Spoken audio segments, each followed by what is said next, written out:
오늘 우리가 함께 묵상할 말씀은 시편 108편 1절에서 13절까지의 말씀입니다. 시편 108편 1절에서 13절 말씀 함께 읽고 오늘 우리에게 주시는 은혜를 함께 나누도록 하겠습니다. 하나님, 나는 내 마음을 정했습니다. 진실로 나는 내 마음을 확실히 정했습니다. 내가 가락에 맞추어서 노래를 부르렵니다. 내 영혼아 깨어나라. 검은 고야 수금아 깨어나라. 내가 새벽을 깨우련다. 주님, 내가 만민 가운데서 주님께 감사드리며 문 나라 가운데서 노래 불러 주님을 찬양하렵니다. 주님의 한결같은 그 사랑 하늘보다 더 높고 주님의 진실하심 구름에까지 닿습니다.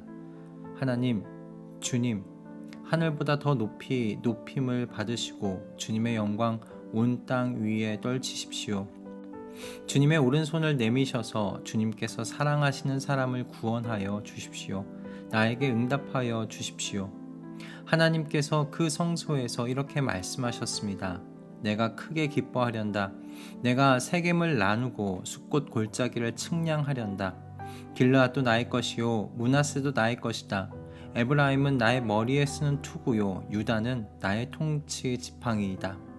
그러나 모압은 나의 세숫대야로 삼고 에돔에는 나의 신을 벗어던져 그것이 내 소유임을 밝히련다.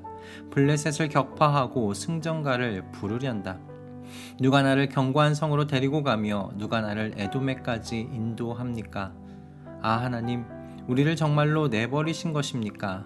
아 하나님, 주님께서 우리 군대와 함께 나아가지 않으시렵니까? 사람의 도움은 헛되니 어서 우리를 도우셔서 이 원수들을 물리쳐 주십시오. 하나님이 우리와 함께 하시면 우리는 승리를 얻을 것이다. 그분이 우리의 원수들을 짓밟을 것이다. 아멘. 오늘 우리가 읽은 시편 108편은 구조적으로 좀 특이한 시편입니다.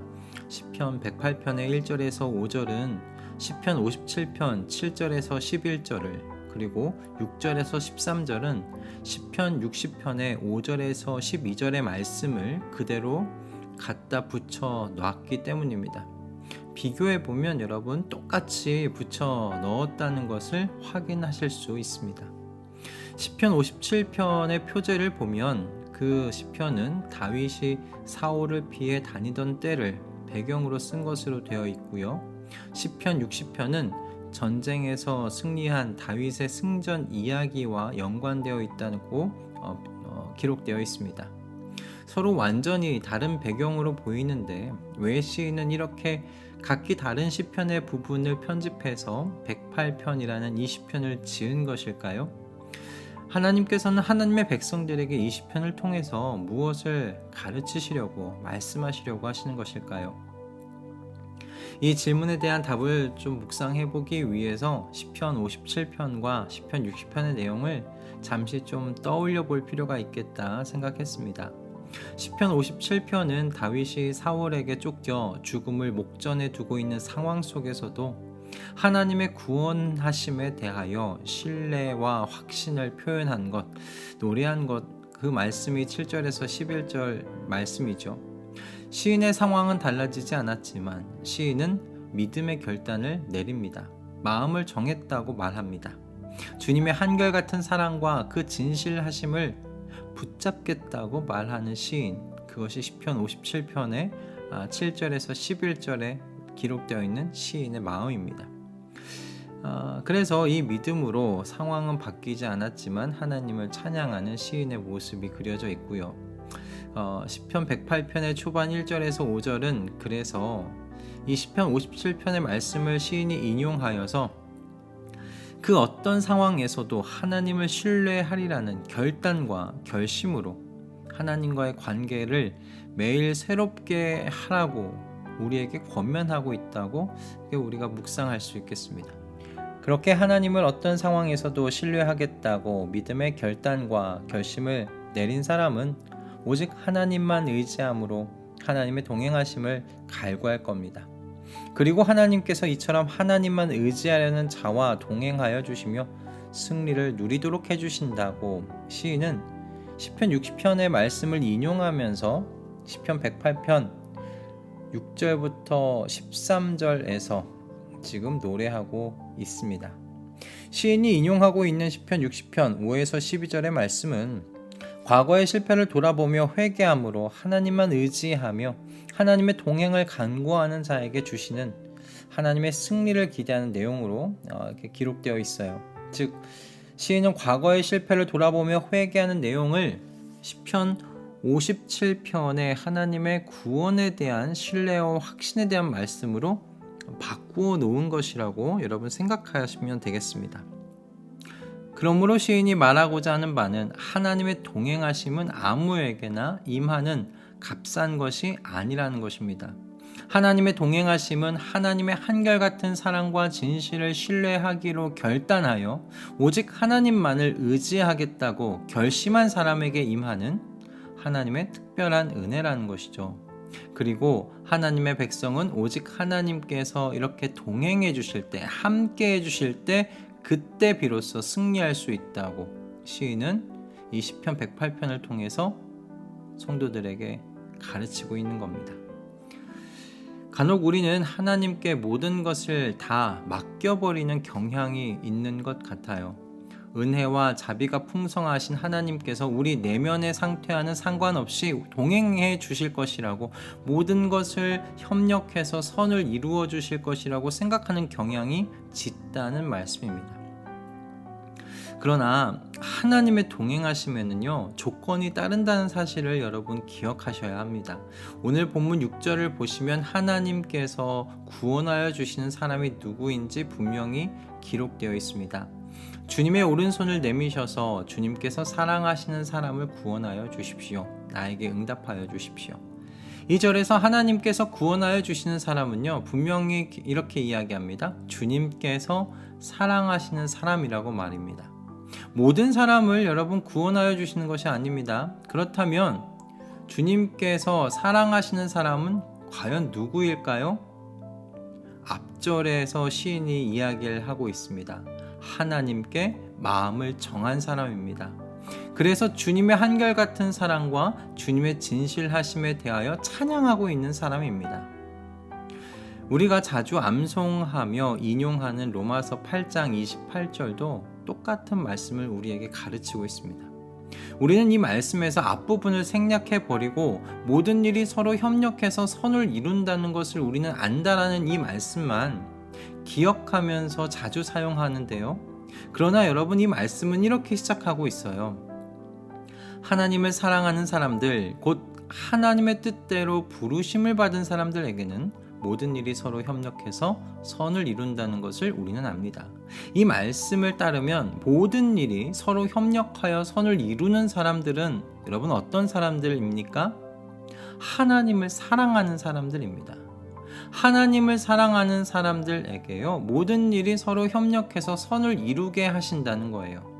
이 조건이 달려있는 약속입니다. 물론 하나님을 사랑하는 것이 사람의 의지와 결단만으로 되는 일은 아닙니다.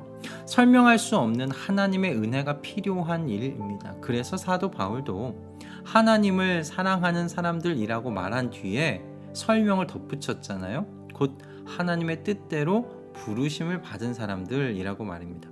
그러나 이 일에 우리의 의지가 아무런 일도 하지 않는 것은 아니죠. 하나님의 사람들은 어떤 상황에서도 하나님을 사랑하겠다고 결단에 이른 사람들이지 않습니까? 시인의 표현과 같이 하나님만을 의지하며 하나님만을 사랑하겠다고 그 마음을 정한 사람들 아닙니까? 그래서 새벽을 깨우겠다는 시인의 표현과 같이 하루를 시작하기 전에, 우리의 일과를 시작하기 전에 우리의 마음을 하나님 앞에서 결단하고 결심하는 시간을 가져야겠습니다. 하나님과의 동행은 아무 준비 없는 사람이 누리는 것이 아닙니다. 하나님께 마음을 확정하고 오직 하나님만을 의지하기로 결단하고 결심한 사람이 누리는 하나님의 값진 은혜입니다. 비싼 은혜입니다. 그리고 성도의 영적 전쟁터에서 누리는 이 승리, 여러분 그 승리는요, 하나님께서 동행하는 사람이 누리게 되는 영적인 삶의 열매이죠. 성도는 하나님의 동행하심이 절실히 필요한 사람들입니다. 왜냐하면 성도는 사탄과의 전쟁터 위에 있는 사람들이기 때문입니다. 여러분, 이 사실을 잊지 마셔야 됩니다. 우리 그냥 사는 것 아닙니다. 우리의 일상은요, 사탄과의 전쟁터 가운데 있는 일상입니다. 베드로 사도는 성도가 당하고 있는 이 상황을 늘 생각하고 있었습니다. 그래서 그는 베드로전서 5장 8절에서 9절 말씀에 이렇게 이야기를 하고 있어요. 정신을 차리고 깨어 있으십시오. 여러분의 원수 악마가 우는 사자같이 삼킬 자를 찾아 두루다닙니다. 믿음에 굳게 서서 악마를 맞서 싸우십시오. 여러분도 아는 대로 세상에 있는 여러분의 형제 자매들도 다 같은 고난을 겪고 있습니다. 아멘. 하지만 우리는 믿음으로 시인과 같이 고백합니다. 하나님이 우리와 함께 하시면 우리는 승리를 얻을 것이다. 그분이 우리의 원수들을 짓밟을 것이다. 네, 그렇습니다. 원수 사탄이, 원수 악마가 우는 사자같이 삼킬 자를 찾아 두루다니는 것이 우리가 살아가고 있는 이 현실입니다. 그러나 이 현실 속에서 우리는 시인과 같이 고백하는 겁니다. 하나님이 우리와 함께 하시면 우리는 승리를 분명히 얻습니다. 하나님이 이 원수 사탄을 짓밟을 것이기 때문입니다. 그러니 여러분, 아침마다 우리의 마음을 하나님 앞에서 결단하십시다. 하나님만을 의지하며 하나님의 한결같은 사랑만을 바라보겠다고 우리의 마음을 확정하십시다. 정하십시다. 그래서 하나님의 동행하심 속에 원수 마귀와의 이 영적 전쟁에서 승리하는 우리 모든 성도님들의 이 한날, 오늘 하루 되시길 주님의 이름으로 축복합니다. 그 주님께서 주시는 승리의 열매를 맛보면서 찬송을 부르며 개선하는 그런 모습으로 또 하루를 마감하는 우리 모두가 되기를 소원합니다. 할렐루야. 기도하겠습니다. 주님, 시인과 같이 아침마다 나의 마음을 주님께 확정하는 시간을 갖겠습니다. 그래서 우는 사자와 같이 삼킬 자를 찾는 원수와의 영적 전쟁에서 승리하겠습니다. 하나님께 마음을 확정한 자, 하나님을 사랑하는 자와 동행하신 하나님께서 이 전쟁에서 승리하도록 이끌어 주실 것이기 때문입니다. 승리하게 하시는 주님의 능력을 경험하게 하여 주시옵소서. 아침에 주님께 마음을 확정하고 저녁에는 승리의 찬송을 부르며 개선하는 우리 모든 식구들의 하루로 주님 축복하여 주시옵소서. 예수 그리스도의 이름으로 기도드립니다. 아멘.